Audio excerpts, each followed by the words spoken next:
What if I told you that the very thing most of us try to avoid, failure, is actually the fuel that propels the greatest successes? Think about it. Every invention, every breakthrough, every story of transformation you've ever admired, behind it stands a trail of mistakes, missteps, and messy drafts that nobody put on the front page. We celebrate the finished product, the polished achievement, the grand reveal. But rarely do we see the small stumbles, the experiments that didn't work, the countless times someone fell flat on their face before finally standing tall. Welcome, my friends, to another episode of The Long Game. I'm Nathan, your host, and today we're going to explore the hidden structure of progress, a structure that isn't built on one giant leap, but rather on countless small steps, each one shaped by the lessons of the last. And before we dive in, I want to take a moment to thank each and every one of you listening right now.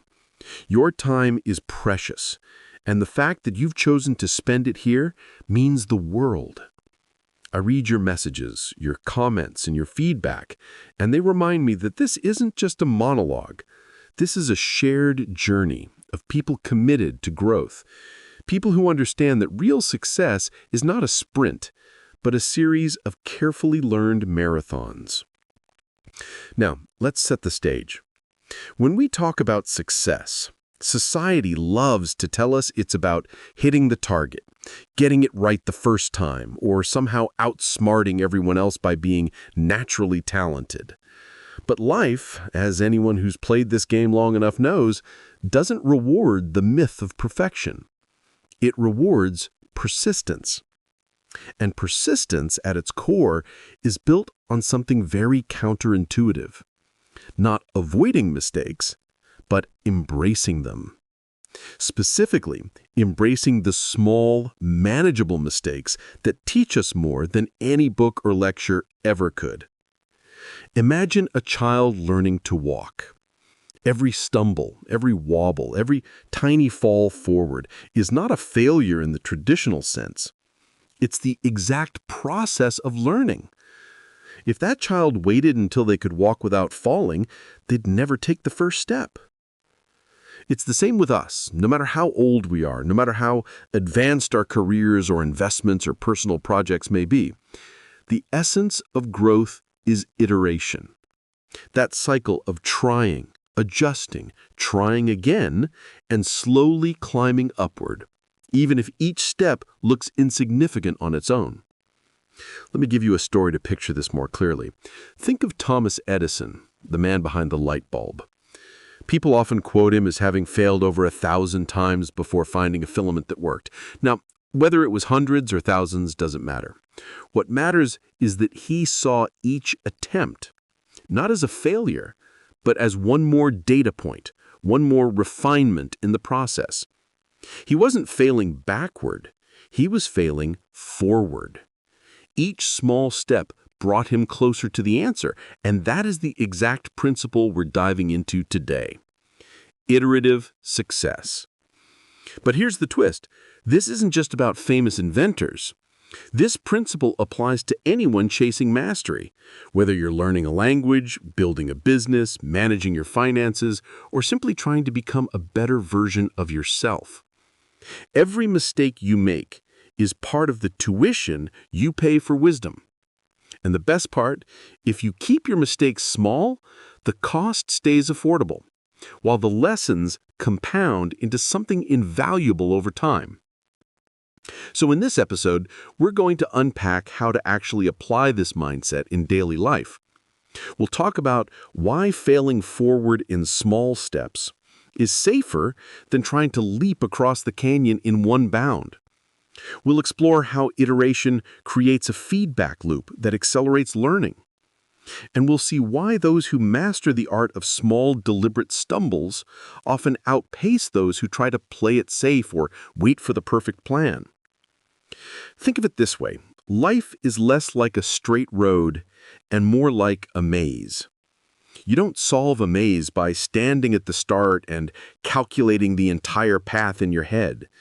You solve it by moving, by hitting dead ends, by backing up a little, by learning where not to go. And eventually, through persistence, you find the exit. The maze itself teaches you, but only if you're willing to move. And that's why the heart of iterative success is momentum. Not speed, not brilliance, not some sudden stroke of luck. Momentum, built step by step, failure by failure, lesson by lesson. Because when you're in motion, you can adapt. When you're in motion, you can redirect. And when you're in motion, even a small stumble doesn't knock you out of the game. So here's the invitation as we move forward in this conversation. Start rethinking failure. Not as something to dodge, not as a shameful mark on your record, but as the raw material out of which every meaningful success is shaped. Failure in small steps is like clay in the hands of a sculptor. It looks messy at first, but with enough shaping, refining, and patience, it becomes art.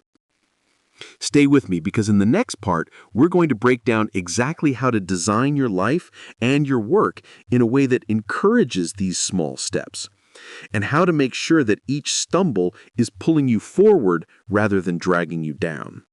This is where the game of growth gets practical, and it's where most people miss the point. But not you, because you've already taken the first step simply by being here, listening, reflecting, and opening your mind. That is the beginning of iterative success. So, how do we actually design our lives in a way that welcomes these small stumbles, instead of fearing them, hiding them, or trying to pretend they don't exist? The truth is, most of us have been conditioned since childhood to avoid failure at all costs. School rewards the right answer, not the process of thinking. Workplaces often punish mistakes instead of treating them as opportunities to improve the system. Even in our personal lives, we hesitate to try new things because we don't want to look stupid. But this mindset, while it may protect our ego in the short run, quietly locks us inside a cage of stagnation. If you want to grow, if you want to become the kind of person who is always leveling up, you need to flip the script. You need to see mistakes not as verdicts on your ability, but as experiments that deliver feedback. And the fastest way to do that is to break down every big goal into a series of tiny bets. Let's take a practical example. Imagine you want to become a great public speaker. Most people wait until they're forced to give a huge presentation at work, and then they panic because they've put all their weight on a single high-stakes moment. That's like betting your entire life savings on one roll of the dice. But the iterative way, the failing forward way, is different. It looks like volunteering to say just one sentence in a meeting, even if your voice shakes. It looks like recording yourself speaking for 2 minutes on your phone and then cringing at how awkward it feels, but watching it anyway, learning from it, adjusting, and trying again tomorrow. It looks like signing up to speak in front of 5 friends, then 10, then 20, slowly building your tolerance for discomfort. Each step is a safe failure, a stumble that teaches you more than reading another book on communication ever could. Or think about investing. The biggest mistake beginners make is putting too much money on the line before they've learned the rules of the game. Iteration in this context means starting small, with sums you can afford to lose. Maybe it's a few $100s in a simple index fund. Maybe it's tracking a stock on paper before actually buying it. Each small experiment is a classroom, and the tuition is cheap compared to the lessons you gain. By failing forward with small bets, you build the wisdom and confidence to eventually make larger moves safely. Now, here's a crucial insight. Iteration works only if you actually pause long enough to extract the lesson from each step. Otherwise, you're just repeating the same mistake over and over again. So the rhythm of iterative success is act, reflect, adjust, and act again. Think of it like a flywheel that slowly builds momentum. At first, it takes a lot of energy to push, but as you keep pushing consistently, the wheel begins to spin almost by itself. That is the compounding effect of small, thoughtful experiments. One of the most powerful things you can do is to create feedback loops. A feedback loop is simply a way of making sure reality talks back to you.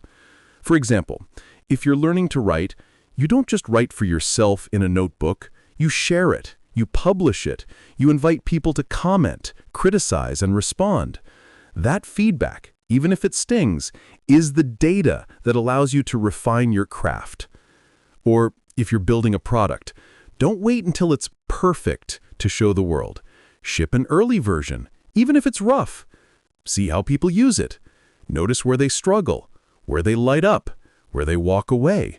That is real-world information you could never get by sitting in your room endlessly polishing. This is what Silicon Valley calls the minimum viable product approach. Start with the smallest version that can test your idea. Launch. Learn. Improve. It's not glamorous, but it's how every major innovation has been born. And when you apply that same logic to your personal life, your habits, your skills, your relationships, you discover that you don't need to get it right the first time. You just need to keep learning faster than most people are willing to. Let's also talk about the emotional side of iteration, because failing forward isn't just a technical process, it's a psychological challenge. When you fail, even in a small way, your ego takes a hit.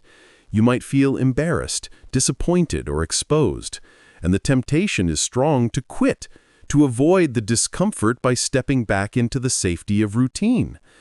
But here's the reframe. That feeling of discomfort is proof that you're stretching beyond your current limits. Growth never feels comfortable in the moment. It only feels rewarding in hindsight. So instead of recoiling from the sting of failure, learn to interpret it as a signpost. This is the direction of growth. Keep going. To make this practical, imagine your life as a series of controlled experiments. Each week you pick one small area to stretch yourself. It could be speaking up once more than usual, reading a new kind of book, practicing a new skill, or even adjusting how you handle a daily routine. The point is to create a rhythm of safe, repeatable challenges that slowly expand your comfort zone. Over time, those little experiments stack into something remarkable. And here's the paradox. When you deliberately practice failing in small ways, you actually reduce your risk of catastrophic failure in the long run. Because by then, you've built resilience, you've learned what doesn't work, you've strengthened your ability to adapt. In other words, small failures inoculate you against big disasters. Think of it like exercise. Every time you lift a weight, you cause tiny micro tears in your muscle fibers.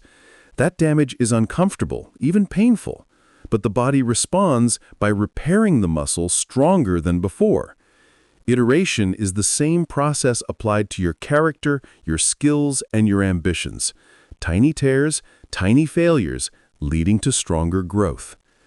So let me leave you with this image as we close this part. Picture yourself climbing a mountain, but instead of one straight path, the route is filled with switchbacks, those winding turns where you feel like you're going sideways instead of upward. It's frustrating because you want to leap straight to the summit, but those switchbacks are what make the climb possible. Each turn teaches you something about your footing, your endurance, your perspective. And by the time you reach the top, it wasn't despite the zigzags and the slips, it was because of them. In the next part, we're going to talk about the long-term compounding of iterative success, why failing forward in small steps doesn't just help you survive challenges, but can actually make you unstoppable over a lifetime. We'll explore how iteration builds resilience, trust, and even opportunity in ways that straight-line success never could. So stay tuned, because the third part is where we'll tie all of this together and see the full power of failing forward. So far, we've seen how iteration is not about perfection, but about momentum. We've explored how breaking goals into small experiments, welcoming feedback, and reframing failure can transform the way we learn. But now, let's widen the lens. Because the real power of iterative success is not just in the short-term improvements. It's in the way these small, forward-failing steps compound over years and decades, until they shape not only what you achieve, but who you become. Here's the thing most people underestimate. Small failures are not just lessons. They are investments. Every stumble you've taken while trying to build a skill, every attempt that didn't work in your business, every awkward moment when you pushed yourself beyond your comfort zone, those are deposits into an account that compounds over time. At first, the account balance looks tiny. You put in effort, you make mistakes, and it feels like you're just spinning your wheels. But compounding doesn't reveal its magic in the early stages. It shows its exponential force later, when suddenly all the patterns you've practiced, all the resilience you've built, combine into breakthroughs that outsiders call overnight success. Let's bring in a concrete picture. Think of learning to code. At first, every line you type seems to break. You spend hours fixing tiny errors, a missing semicolon, a misplaced bracket. It feels humiliating because the computer is merciless. But those small failures are quietly wiring your brain to think in systems, to debug, to anticipate errors before they happen. 5 years later, you can solve problems with elegance that would have crushed your beginner self. The early iterations, the messy failures, were the scaffolding for mastery. Or consider relationships. The first time you try to have a difficult conversation, maybe it comes out clumsy. You raise your voice, you freeze up, you retreat. But you reflect, you learn. Next time, you pause before speaking. You ask a clarifying question. You notice your tone.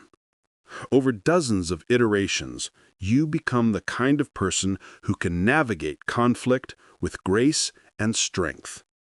What looked like a series of embarrassing failures was actually the training ground for emotional intelligence. And here's a perspective shift. People often say failure builds character. But more precisely, iterative failure builds capability. Big catastrophic failures can break you if you're not ready. But small, repeated, intentional failures, those are like weight training for your mind and spirit. Each rep is uncomfortable, each set feels heavy, but the accumulation makes you unshakable. This is why the long game matters. If you zoom out far enough, failure stops being an obstacle and becomes raw material. It's like compost in a garden. Messy, unpleasant up close, but the very thing that nourishes growth over time. The more you compost, the richer your soil, and the more abundant your harvest. Iteration is compost for success. Now let's talk about trust, because this is often overlooked. When you fail forward consistently, not only do you build resilience for yourself, but people around you begin to trust you more. Why? Because they see that you're not fragile. They see that setbacks don't paralyze you. And in a world where many people give up at the first sign of resistance, the ability to keep moving, to keep learning, is magnetic. Opportunities come to those who are trusted to handle turbulence. And trust is earned not by being perfect, but by being adaptive. This principle also applies in business strategy. Think of companies like Amazon. In the early days, they launched plenty of experiments that failed, from awkward product lines to clumsy websites. But the company built a culture that treated those failures as tuition. The lessons from each small failure compounded until Amazon became one of the most adaptable organizations on the planet. Their success wasn't linear, it was iterative. And if that principle applies to trillion-dollar businesses, it certainly applies to our own personal growth. So how do we make iteration a lifestyle, not just a technique? It begins with lowering the stakes of each step. Instead of tying your identity to outcomes, if this fails, I am a failure, you tie your identity to the process. I am someone who learns fast, who experiments, who grows with each try. This shift frees you from the crushing weight of perfectionism. You no longer need every project, every decision, every conversation to go flawlessly. You just need it to teach you something that prepares you for the next round. And over time, this mindset creates something powerful: anti-fragility. Whereas fragile systems break under stress, anti-fragile systems actually grow stronger from stress. Iteration is what makes you anti-fragile, because every small failure adds to your adaptability, your wisdom, your resilience. The punches that might knock someone else out barely scratch you because you've trained with countless smaller hits before.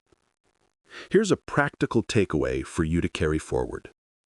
Keep a failure journal, not as a way to shame yourself, but as a way to document the lessons.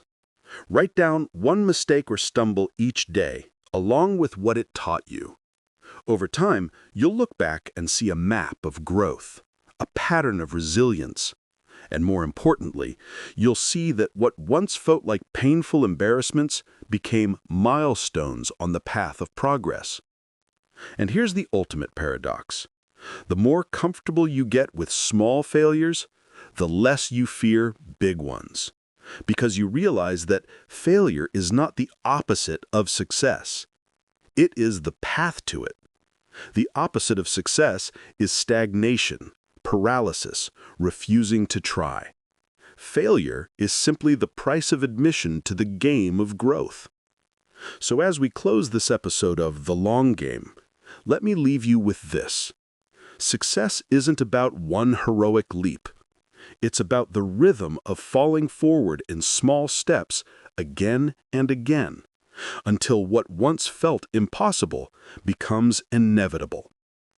Iterative success is slow, sometimes frustrating, often invisible to others. But over a lifetime, it compounds into mastery, resilience, and a kind of quiet confidence that no one can take away from you. Thank you for listening, for walking this path alongside me, for being willing to explore what it means to play the long game. If you can learn to welcome failure in small doses, to treat each stumble as a stepping stone, then nothing, not setbacks, not criticism, not even your own self-doubt, can stop you from moving forward. Because in the end, success isn't about avoiding failure. It's about harvesting it, turning every fall into a forward step. And when you learn to do that, consistently, patiently, relentlessly, you become unstoppable.